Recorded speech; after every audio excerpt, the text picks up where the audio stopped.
आज बहुत ही शुभ दिन है कि आज अधर्म पर धर्म की जीत, असत्य पर सत्य की जीत का सबसे पावन त्योहार राम नवमी की पवित्र त्योहार के बाद विजयदशमी है।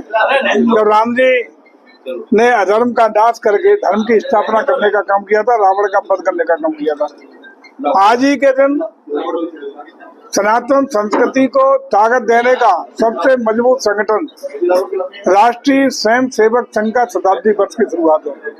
आज ही के दिन राष्ट्रपिता महात्मा गांधी जी का जन्मदिन है। आज ही के दिन भारत के पूर्व प्रधानमंत्री जिन्होंने जय जवान जय किसान का नारा दे करके जवानों और किसानों की आवाज को दुनिया में भारत की नक्शे पर लाने का काम किया, ऐसे स्वर्गीय लाल बहादुर शास्त्री जी का भी जन्मदिन है। आज ही के दिन जो आदरणीय मोदी जी के आह्वान पर सेवा पखवाड़ा 17 सितंबर से शुरू हुआ था, आज उसका समापन का सेवा पखवाड़ा के समापन का दिन है। तो इस सभी महत्वपूर्ण दिनों का आज समागम है। तो आज का दिन बहुत ही महत्वपूर्ण दिन है और ऐसे अवसर पर आज सब लोगों को बहुत बहुत बधाइयाँ, शुभकामनाएं। और ऐसे में हम लोगों का भी तुक्का लग गया है कि 2 अक्टूबर को हमारा भी जन्मदिन है। बहुत बहुत आपकी कृतज्ञता, बधाई और सभी लोगों को शुभकामनाएं विजयदशमी की पवित्र दिन की। जय श्री राम, जय श्री राम। अच्छा मंत्री जी, आज राहुल गांधी जी कोलंबिया में है, उन्होंने आज वहाँ एक बयान दिया है कि जो बीजेपी है और आरएसएस है उनकी विचारधारा कायरतापूर्ण है। देखिए, जब जब वो विदेश की धरती पे जाते हैं राहुल जी, तब तब राष्ट्र के खिलाफ, राष्ट्र के सम्मान के खिलाफ बात करने का काम करते हैं। जबकि परंपरा लोकतांत्रिक व्यवस्था में रही है कि पक्ष और विपक्ष देश में आंतरिक रूप से तो एक दूसरे के सुझाव, एक दूसरे का मार्गदर्शन, एक दूसरे की क्रिटिसाइज करते हैं, लेकिन अंतर्राष्ट्रीय मंचों पर, अंतर्राष्ट्रीय स्तर पर कभी भी राष्ट्र के खिलाफ कोई टिप्पणी कभी नहीं की। ये परंपरा 1950 से अब तक लगातार चली आ रही है। देखिए, राहुल जी का बचकाना कहें, छोटी सोच कहें, क्या उनको कहा जाए कि जब जब विदेश की धरती पर कहीं जाते हैं, प्रेस करते हैं या अन्य अन्य मंच मिलते हैं, तब तब वो राष्ट्र का अपमान करने का काम करते हैं। मंत्री जी, एक सांसद जी हैं रवि किशन जी, तो अभी जीएसटी जो मोदी जी ने कम की, तो उन्होंने एक बयान दिया कि जो 100 रुपए की चीज थी वो 50 रुपए में मिले करेगी, जबकि ऐसा मार्केट में नहीं है। दुकानदार ये कहते हैं कि अभी ऐसा कुछ नहीं है।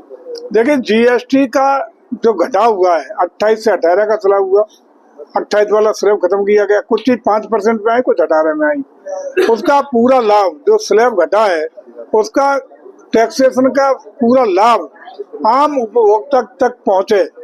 ये आप भी देख रहे होंगे, रोज विज्ञापन विभिन्न कंपनियां, स्कूटर पे, मोटरसाइकिलों पे, कारों पे, विभिन्न वस्तुओं पे, ट्रैक्टरों पे, आम उपभोक्ता की जो चीजें हैं उन पे आप घटी हुई रेट भी दिखा रहे होंगे और उस पर अन्य योजनाओं को भी दिखा रहे होंगे। ये लाभ सुनिश्चित हो रहा है, सरकार भी इस पर प्रभावी नियंत्रण और पर्यवेक्षण कर रही है। वो लाभ पूरा मिल रहा है, इसमें कोई शंका नहीं है। अगर ऐसा कहीं कोई दुकानदार पुराने रेट पर उसी टैक्स के आधार पर दे रहा है, शिकायत करिए, उसके खिलाफ कार्रवाई होगी। दुकानदारों का कहना है कि अभी जो पुराना माल है हमारे पास और क्या नाम है, जो अभी नया माल है वो नहीं आया, इसलिए अभी माल से नहीं होता। 22 सितंबर से वो प्रभावी हो गया है। नया माल हो पुराना हो, टैक्स में रिफंड अगर लेना है उन दुकानदारों को, उसका एक फॉर्म भरा जाता है, वो वापस लेंगे। लेकिन दुकानदार किसी भी कीमत पर ग्राहक से नए टैक्स के मुताबिक ही वसूल करेगा। मंत्री जी, 2027 की सरकार को कैसे देखते हैं? कुछ शंका दिख रही है क्या? नहीं, विपक्ष जिस तरीके से आई है उस तरीके से आप इससे ज्यादा तो विपक्ष तब भी चिल्ला रहा था, आ गई सरकार और 10 तारीख के बाद देख लेंगे क्या हुआ था असर। वही असर, उससे भी बड़ा असर इस बार होगा। आप देख रहे हो ना उन लोगों की हरकतें जो बरेली में किया, जो गुंडई अराजकता करने का काम कर रहे हैं। दूसरा सबसे महत्वपूर्ण बात यह है कि 12 से 17 में जो उत्तर प्रदेश की सत्ता अखिलेश जी को मिली, वो कोई नेता नहीं थे अखिलेश, नेता थे मुलायम सिंह यादव। उनके पिताजी के नाम पर 2012 का जनादेश हुआ था, लेकिन पिता ने उत्तराधिकार में अपने बेटे को सत्ता सौंप दी। अवसर था अखिलेश जी के लिए कि अपने को स्थापित करते नए लड़के थे। लंबे समय तक सत्ता में बने रहने का अवसर भी था और राजनीति में स्थापित होने का अवसर था। वो अवसर उन्होंने खो दिया जब प्रदेश में उन 5 सालों में जिस तरीके से गुंडई, अराजकता, जमीनों पर कब्जे, चौथ वसूली, दंगा, महिलाओं पर जुल्म जाति अत्याचार, हर जिले में एक आज हम लोग एक योजना चला रहे हैं, वन डिस्ट्रिक्ट वन प्रोडक्ट। उस समय क्या था, वन डिस्ट्रिक्ट वन माफिया, वही जिला चलाता था और पैर उद्योग खूब चला। कुछ टूलना के लोग प्रभावित हुए थे, याद कर लो। फिरोजाबाद के तमाम व्यापारी भाग के चले गए आगरा। कोई जिला ऐसा नहीं था जहाँ गुंडई अपराध न हुए हों। उसी के दुष्परिणाम स्वरूप उत्तर प्रदेश की जनता ने 2017 में प्रचंड बहुमत से भारतीय जनता पार्टी को जनादेश दे करके इनकी सत्ता को उखाड़ के फेंकने का काम किया था। लंबा समय नहीं हुआ है 17 में। याददाश्त इतनी कमजोर नहीं है।